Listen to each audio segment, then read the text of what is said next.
સમાચારમાં આગળ વાત કરીએ ડભોઈની તો ડભોઈ શહેરમાં આગામી 28 સપ્ટેમ્બરના રોજ મુસ્લિમ બિરાદરોના ઈદે મિલાદ ઉજવણીના પ્રસંગે ભાગરૂપે ડભોઈ મુસ્લિમ અગ્રણીઓ દ્વારા શહેર કાજી સાહેબના અધ્યક્ષ હેઠળ બેઠક યોજાઈ હતી, જેમાં મહત્વનો નિર્ણય લેવામાં આવ્યો હતો। जुलूसમાં ડીજે વગાડવા ઉપર સંપૂર્ણ પ્રતિબંધ લગાવવામાં આવ્યો છે। ત્યારે 28 સપ્ટેમ્બરના રોજ મુસ્લિમ રબી ઉલ અવ્વલ મુસ્લિમ મહિનાનો 12મો ચાંદ ઈદે મિલાદ મોહમ્મદ પયગંબર સાહેબના જન્મદિવસની ઉજવણી સમગ્ર વિશ્વભરના મુસ્લિમ દેશો સહિત સમગ્ર ભારત દેશમાં પણ ઉજવણી કરવામાં આવે છે।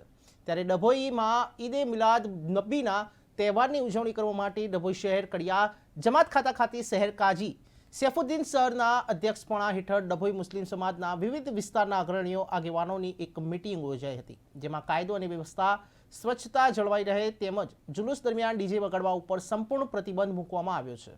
મુસ્લિમ ધાર્મિક પઢાઈ સાથે રૂટ મુજબ સમયસર રહેવા અને અન્ય ધર્મના લોકોની લાગણી દુભાય નહીં તેવા કોઈ પણ સૂત્રોચ્ચાર કરવા નહીં અને તમામ પ્રકારે પ્રશાસનને સહયોગ આપવો જોઈએનું તમામ વિસ્તારના મુસ્લિમ અગ્રણીઓએ ધ્યાન રાખવું તેમજ સવારે જામા મસ્જિદમાં અનેક કાજીવાડા મસ્જિદે તેમજ નગરની વિવિધ મસ્જિદોમાં મુહૈયે મુબારકની જિયારત કરવામાં આવશે।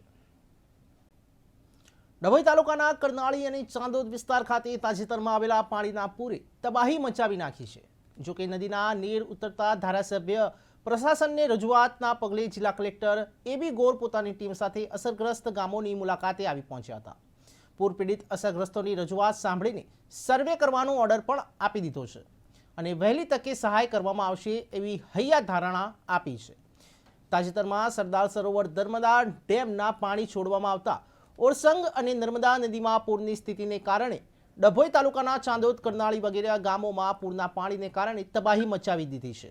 લોકોના મકાન ખેતી ઘરવખરી સરસામાન લાખો રૂપિયાનું નુકસાન થવા પામ્યું છે, જેને લઈને તાત્કાલિક ડભોઈ મત વિસ્તારના લોકલાડીલા ધારાસભ્ય શૈલેષ મહેતાએ સરકારશ્રીમાં અને પ્રશાસનને રજૂઆત કરવામાં આવતા તાત્કાલિક તેમની રજૂઆતને ધ્યાનમાં લઈ વડોદરા જિલ્લા કલેક્ટર એબી ગોર ડભોઈ મદદનીશ કલેક્ટર યોગેશને આપી હતી। પૂરની પરિસ્થિતિ હતી એનો તાગ મેળવવામાં આજે આપ આવ્યા છો, શું શું પરિસ્થિતિ નિરીક્ષણ કર્યું અને જે નુકસાન છે લોકો ભરપાઈનું આશા રાખીને બેસે, શું પ્રોસેસ છે?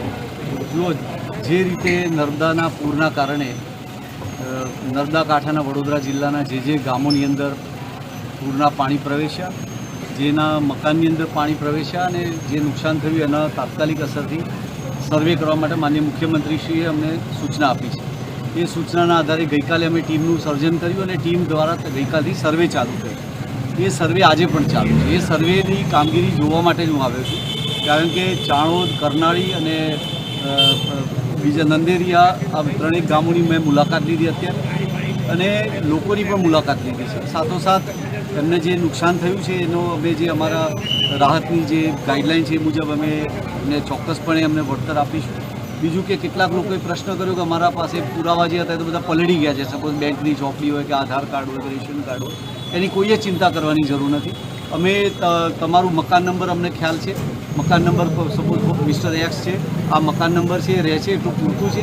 એનું બેંક એકાઉન્ટની વિગતો ખાલી એટલું પૂછીએ છીએ અમે કે ભાઈ તમારું કઈ બેંકમાં એકાઉન્ટ છે, એ એમ કે સ્ટેટ બેંક નંદેરિયા કે સ્ટેટ બેંક ચાણોદ કે સ્ટેટ બેંક કરનાળી, તો એ જે કોઈ બેંકનું નામ હશે, જે બ્રાન્ચ હશે ત્યાં બ્રાન્ચમાંથી અમારા ડેપ્યુટી મામલતદાર એનું બેંક એકાઉન્ટ નંબર ડાયરેક્ટ મેળવી રહેશે અને એની ખરાઈ કરીને એના એકાઉન્ટમાં ડાયરેક્ટ ડીબીટી તરીકે ટ્રાન્સફર આપીશું અને જેટલા મહત્તમ સહાયના ધોરણો જે સરકારશ્રીએ કર્યા છે ચૂકવી શકાય એની માટે અમે દરેક ટીમમાં એક એન્જિનિયર રાખ્યું છે, જેથી મકાનનું જો કોઈ ડેમેજ થયું હોય તો એ કેટલા ટકા ડેમેજ છે પણ એનું અંદાજી શકાય। એટલે કોઈએ ચિંતા કરવાની જરૂર નથી। રાજ્ય સરકારશ્રીની સીધી સૂચના છે કે સત્વરે લોકો સુધી રાહત પહોંચે અને એના માટે પ્રયાસો। સર, 1994 પછીનું સૌથી આ મોટું પૂર છે, કેટલાક લોકોને મનમાં તંત્રની જે કામગીરી છે વિશે અસંતોષ છે, એ લોકોને શાંતિ મળે ને યોગ્ય વળતર એ લોકોને શું કહેવા માંગો સર?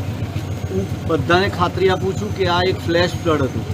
મધ્યપ્રદેશમાં જે 18 કલાકની અંદર જે અતિવૃષ્ટિ થઈ એના કારણે જે પાણી છોડવામાં આવ્યું, આપણને જેથી ઝડપથી જાણકારી મળી એના કારણે આપણે લોકોને શિફ્ટ કરી શક્યા છીએ। સૌથી મહત્ત્વનું છે મનુષ્યની જિંદગી, આપણે તમામ મનુષ્યોની જિંદગી બચાવી શક્યા છે વડોદરા જિલ્લા માટે, એ સૌથી મોટો સંતોષ છે। પશુધન પણ મહત્તમ બચાવી છે, એકાદ બે ચાર કિસ્સા સિવાય કોઈ પશુધનમાં પણ કોઈ જાનહાનિ થઈ નથી અને જે વળતર આપવા માટે જે રાજ્ય સરકારની જે જોગવાઈ છે એનું મહત્તમ અમે લાભ આપીશું, કોઈ ચિંતા કરવાની જરૂર નથી। આશરે 1.5 વર્ષ પહેલા સગીર વયની કિશોરીને લગ્નની લાલચ આપી તાલુકાના બાણજ ગામનો યુવાન ભગાડી ગયો હતો। ત્યારે ડભોઈ પોલીસને હ્યુમન સોર્સિસ દ્વારા અને સોશિયલ મીડિયાના માધ્યમથી આરોપી અને અપહરણ થયેલી કિશોરીને ઝડપી પાડવામાં આવ્યા હતા। ડભોઈ પોલીસમાંથી મળતી વિગતો અનુસાર ડભોઈ તાલુકાના બાણજ ગામનો દીપક જગદીશભાઈ વસવા, જેની ઉંમર 25 વર્ષની છે, ત્યારે કિશોરીને લગ્નની લાલચ આપી ભગાડી જનાર યુવાન સામે 21/3/22ના રોજ ડભોઈ પોલીસ સ્ટેશન ખાતે ફરિયાદ નોંધાઈ છે। પોલીસે ઇપિકો કલમ 363 અને 366 મુજબ ગુનો દાખલ કરી આગળની તપાસ હાથ ધરી છે।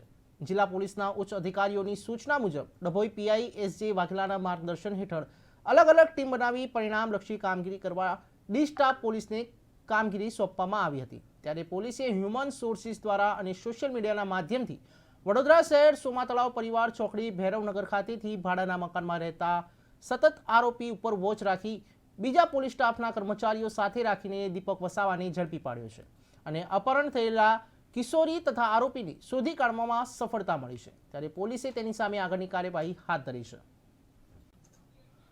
ડભોઈના ભાલોદરા ગામે ઓરસંગના પૂરના આવેલા પાણીના કારણે પ્રાથમિક શાળાની આગળના ભાગની છત એકાએક ધરાશાયી થઈ છે। સદભાગે શાળામાં રજાનો દિવસ હોય ત્યારે મોટી દુર્ઘટના થતાં બચી ગઈ છે। વડોદરા જિલ્લા શિક્ષણ સમિતિ સંચાલિત ડભોઈ તાલુકાના ભાલોદરા પ્રાથમિક શાળાની આગળની છત ઓરસંગના પૂરના આવેલા પાણીના કારણે એકાએક ધરાશાયી થઈ જતા ધોરણ 1 થી 5ના આશરે 50 ઉપરાંત ગામના બાળકો અભ્યાસ કરે છે। જો કે શાળા ચાલુ હોત તો મોટી દુર્ઘટના થતી સદભાગે બચી ગઈ છે।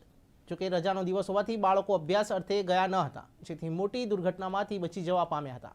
પરંતુ ગામ લોકોનું એમ કહેવું છે કે જે તે સમયે આ છત બનાવી હતી તે વખતે કોન્ટ્રાક્ટર દ્વારા હલકી કક્ષાનું મટીરિયલ વાપરવામાં આવ્યું હોવાનું સામે આવ્યું છે। ત્યારે પૂરતા પ્રમાણમાં એમાં સ્ટીલ સળીનો ઉપયોગ કરવામાં આવ્યો ન હોવાના કારણે આ ઘટના બની હોવાનું ચર્ચાઈ રહ્યું છે। ગામના સરપંચ અને આચાર્ય સિદ્ધરાજ તેમજ તલાટી દ્વારા શિક્ષણ વિભાગના રિપોર્ટ કરવામાં આવ્યો હોવાનું જાણવા મળ્યું છે। ત્યારે સવાલ એ છે કે બાળકો ક્યાં અભ્યાસ કરશે, ક્યારે નવી શાળા બનશે? આ શાળામાં ઘણા સમયથી સંડાસમાં અને બાથરૂમમાં પણ તૂટેલી હાલતમાં જોવા મળ્યા છે। તેમજ શાળાની આજુબાજુ આવેલ કમ્પાઉન્ડનો દિવાલો પણ તૂટી ગઈ છે। શાળાના અંદર ઓરડા પણ તૂટી ગયેલા છે। ત્યારે પ્રશ્ન બાળકોના અભ્યાસનો અને શિક્ષણ વિભાગ શું વ્યવસ્થા કરે છે તે અંગેની વાલીઓમાં ચિંતા વધી ગઈ છે।